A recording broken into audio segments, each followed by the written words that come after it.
This news is funded by viewers like you. Please support our work at democracynow.org/give. This is Democracy Now!, democracynow.org, the War and Peace Report. I'm Amy Goodman with Nermeen Sheikh. As Israel rejects the United Nations Security Council resolution calling for urgent and extended humanitarian pauses in Gaza, we're continuing to look at growing efforts to hold Israel legally accountable for war crimes in Gaza. Joining us from Berlin, Germany, is Chantal Meloni. She is an international criminal lawyer, international criminal law professor at the University of Milan in Italy. She's also senior legal advisor for international crimes accountability with the European Center for Constitutional and Human Rights in Berlin. She also consults with the Palestinian Center for Human Rights and represents victims in Palestine before the International Criminal Court. She's the author of the book, Is There a Court for Gaza? Her new piece for Justice and Conflict is headlined, The War in Gaza, International Law is Nothing If It Is Not Applied. And with us in France is Reed Brody, longtime human rights attorney, war crimes prosecutor. Brody has been involved in several major war crimes cases, including against Chile's former dictator, Augusto Pinochet, Haiti's Jean-Claude Baby Doc Duvalier, and the former Chadian dictator, Hissène Habré. He's author of To Catch a Dictator, The Pursuit and Trial of Hissène Habré, and he's the son of a Hungarian Holocaust survivor. Reed's recent piece for The Nation is headlined, Gaza, Where is the Law? Chantal Meloni, let's begin with you. Where is the law? We are trying to reach a man you and Reed have worked closely with in Gaza, Raji Sourani, who lived in northern Gaza. His home was bombed, now forced to live in Khan Yunis, and now parts of Khan Yunis have been covered with leaflets saying that those who are there must move further south. Yes, indeed. Well, first of all, thank you very much for having me with you today. I think that what we have witnessed in the past weeks, it's literally the commission on each and every international crime that you may find listed under the Rome Statute of the International Criminal Court. And I was listening very careful to what my colleague Katie Gallagher just said before, their very, very important legal action in the U.S. And, of course, she started to talk about the fact that Gaza is under blockade since 16 years. So I think we need to go back. We need to go back to 2007, and we need to go back to the first efforts that have been done already in 2009 to basically bring these violations and possible grave crimes to the jurisdiction of the International Criminal Court. So let's just remember that it was already in January 2009 that the Palestinian Authority, so to say, knocked on the door of the International Criminal Court, lodging an Article 15.3, so an ad hoc acceptance of the jurisdiction of the ICC, in order to have these grave crimes that had already been committed during the Operation Cast-Lead investigated and possibly prosecuted in The Hague. And I want to remember really the conclusions that already the UN fact-finding mission on the Gaza Strip, the so-called Goldstone report, after the name of Richard Goldstone, the famous South African judge, had reached in 2009, meaning that the closure of the Gaza Strip that had been imposed continuously since 2007 was unlawful, collective punishment of the civilian population of Gaza, and a possible crime against humanity. The conclusions were in the sense of the commission of the crime of persecution, a very grave crime against humanity, exactly because there was this disproportionate collective punishment on an entire population, 2 million people of Gaza, with the declared purpose by the Israeli authorities to try to break their support to Hamas and therefore diminish basically their possibility apparently to commit anything that could be harmful for Israel. And already at that time, the fact-finding mission concluded that the series of acts that deprived the Palestinians in Gaza of their basic needs of subsistence, employment, housing, water, as well as, of course, their freedom of movement amounted to collective punishment and possible crime against humanity. So what we have seen after that is a very long and portrayed now denial of justice, because while we are talking, it is 14 years later, we are still in a phase where we don't see any concrete steps in The Hague at the ICC. The investigation is now formally open since 2021, but we have not seen any warrant of arrest nor any concrete action. And Chantal, could you talk more about this issue of what the Israel's claim that they will take actions to make sure that Hamas does not pose a threat to Israel in any form? I just want to read a statement because, of course, what we hear again and again in light of Hamas's attack on October 7th is that Israel has the right to self-defense. And I just want to read a statement that UN Special Rapporteur on the occupied Palestinian territories, Francesca Albanese, recently made. She says that Israel cannot, quote, claim the right of self-defense against a threat that emanates from the territory that it occupies, from a territory that is kept under belligerent occupation. So if you could explain that and what the distinction is between two things: the fact that it is a territory that is occupied by Israel, and second, that Hamas is, of course, not a state. It is a non-state actor that is considered by Israel, the US, the UK, to be a terrorist organization. So what law applies in that case?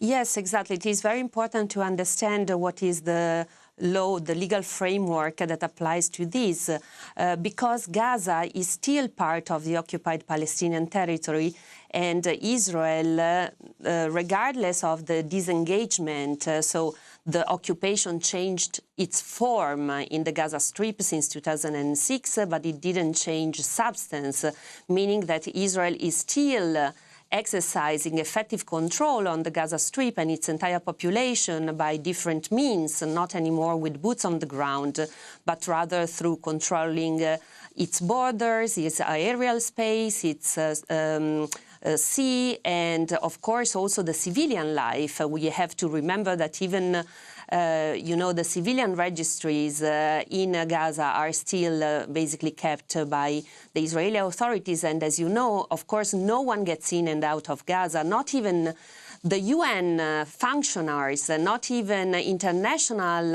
experts comes into Gaza if Israel do not allow this from happening. So this is why not the Palestinians, but also international bodies, the ICRC, the UN, have considered, and also the International Criminal Court, that Gaza is still occupied territory. This means that Israel bears very specific duties and responsibilities with regard to the civilian population of Gaza. Not only they should not harm them, they should actually protect them. So what we are witnessing in these weeks, but honestly what we have witnessed in particular since 2007 on, it's a violation, a grave violations of international humanitarian law, also taking into account the very strong duty that is placed on Israel as occupying power.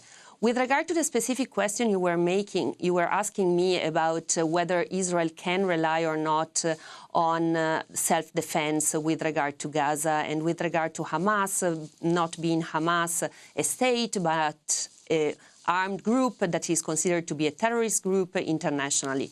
So I don't think, honestly, that this is the most important legal point to be disentangled. It is a very complex legal point, but it is only if you want, it is only relevant if we want to discuss whether Israel's reaction to the grave crimes committed by Hamas on the 7th of October is an act of aggression or not.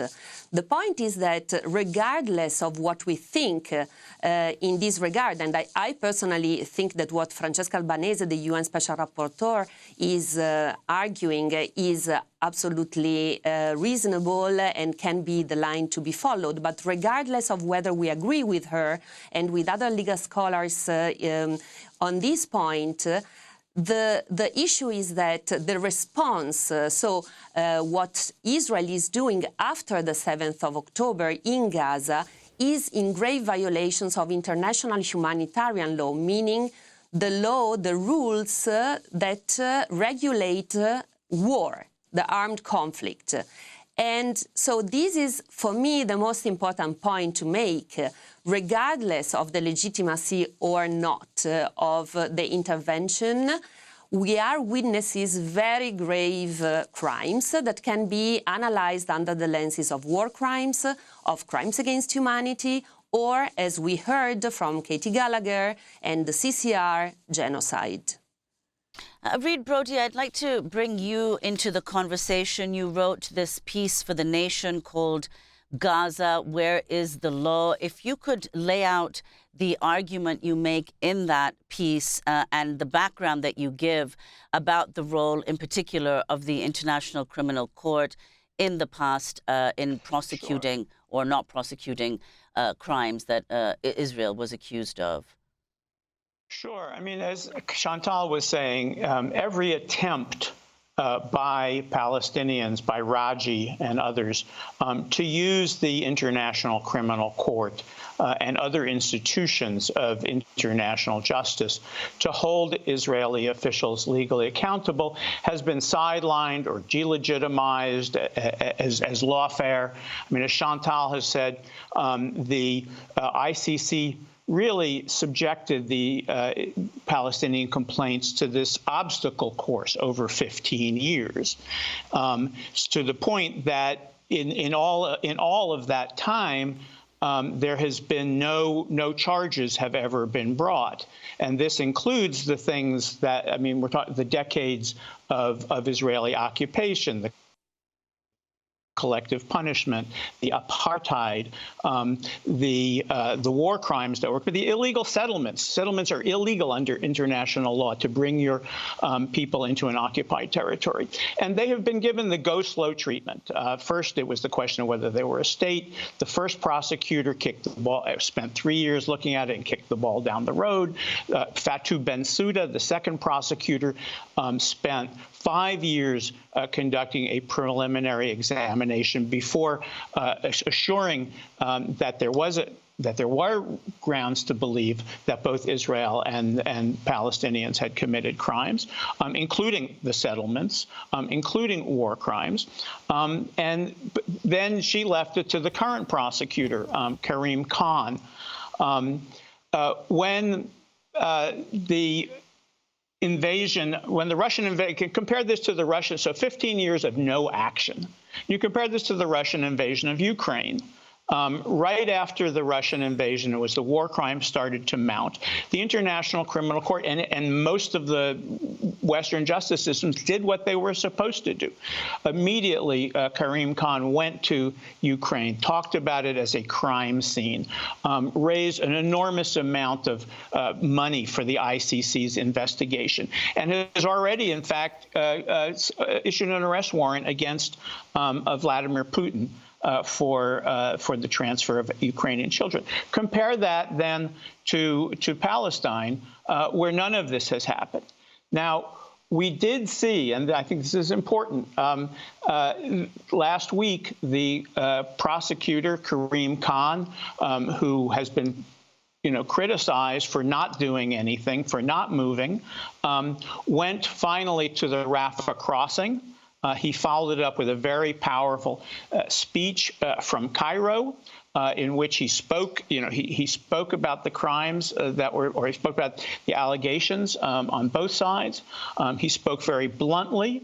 in a way to the Israeli authorities. He reminded them that the conduct of the conflict has to respect the laws of war, distinction between civilian population and military objects, proportionality, precaution.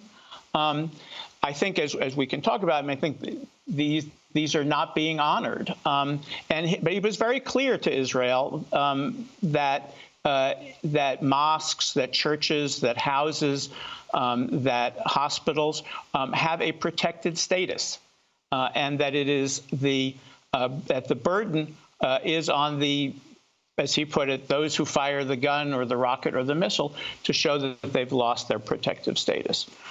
Will this be followed up by real action for the first time? I mean, as many people have pointed out, the fact that there was no accountability for the last decades of occupation and crimes related to the occupation has created a sense of impunity. Is that sense of are we going to finally deal with that sense of impunity? On Wednesday, Israel's deputy UN ambassador, Jonathan Miller, claimed Israel always adheres to international law. This is what he said. Hamas is solely responsible for the humanitarian situation in Gaza, and they have weaponized it to prevent Israel from defending itself. Israel does not need a resolution to remind us to adhere to international law. Israel always adheres to international law. So that's Israel's deputy UN ambassador, Jonathan Miller. Reed, if you could respond to that and also talk about investigation of Hamas for war crimes. Sure. I mean, the core principles, as everyone should know, regarding the laws of war is the protection of civilians. Military operations can't be directed at civilians. And that's expressed through the principle of distinction. You have to make a distinction between civilian objects and military objects. Even, and this is, like in the hospital case, even where you say that there is a military objective there, the leaders still have to act with proportionality. They cannot just go and attack civilians in a way that is disproportionate. And there's one can argue about what disproportionate means. Under the law, it's where that an action is expected to cause incidental loss of civilian life, injury to civilians, that is excessive in relation to the military advantage that's anticipated. It's very hard to see, as we look at this conflict today, the 10,000 people who have been killed, 4,600 children, how these things are considered proportionate. I think Israel has a heavy burden to bear here to show in any way that these actions fit within the laws of the war. You brought up Hamas's crimes, and I think we all believe and that Hamas on October 7th committed very serious war crimes, probably crimes against humanity. These do not, just as the decades of crimes under Israeli occupation do not justify Hamas committing crimes against civilians, committing war crimes. Those crimes by Hamas cannot in any way justify further war crimes and many of the actions that are being undertaken by the Israeli armed forces today. And finally, Reed, you are the son of a Holocaust survivor, a Hungarian forced laborer. Can you talk about what this means to you? You're in France, you live in Barcelona, Spain. The issue of increased anti-Semitism, and then also the equation of the criticizing of the Israeli state with anti-Semitism. Well, those are a lot of questions to unpack. It's very difficult. I mean, I was with Chantal, actually, in Germany last week, where it's very, very difficult to criticize the conduct of Israel, where the line is very thin. And as somebody who spent half my life in Europe, I'm also aware of how prevalent anti-Semitism is, and how much and how careful we have to be not to allow criticisms of Israel to spill over anti-Semitism, and to be and to be ruthless when we hear anti-Semitism. I come to my positions as an international lawyer, as a Jew, as the son of a Holocaust survivor. I don't think that these things can be conducted in my name, certainly. Obviously, in America and around the world, there are many Jews who have stood up and talked about not in our name. In Europe, it's quite, I have to say, in Spain, where I live, there are a lot fewer, and it's quite a big deal.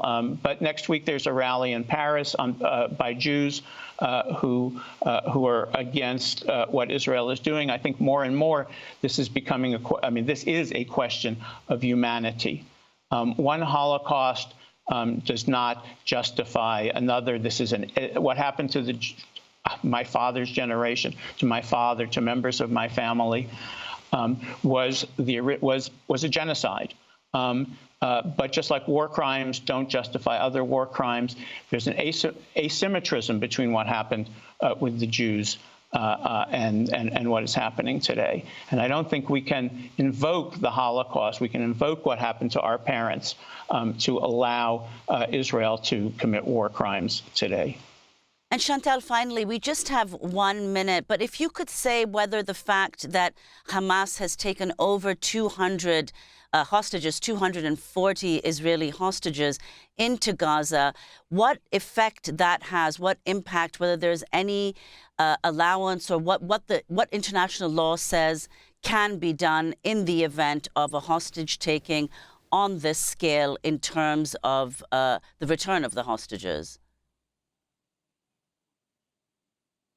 I mean, if I understand correctly your question, of course, also what Hamas did with regard to the hostage-taking from Israeli civilians can amount to war crimes, is a violation of the rules of international humanitarian law, and it follows potentially under the jurisdiction of the...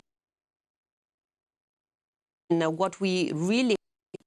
And I think we will see an acceleration in the investigations. The international criminal are so dramatic. And I'm sure that the prosecutor will analyze 360 degrees responsibilities, meaning both the Israeli authorities and the Palestinian armed groups.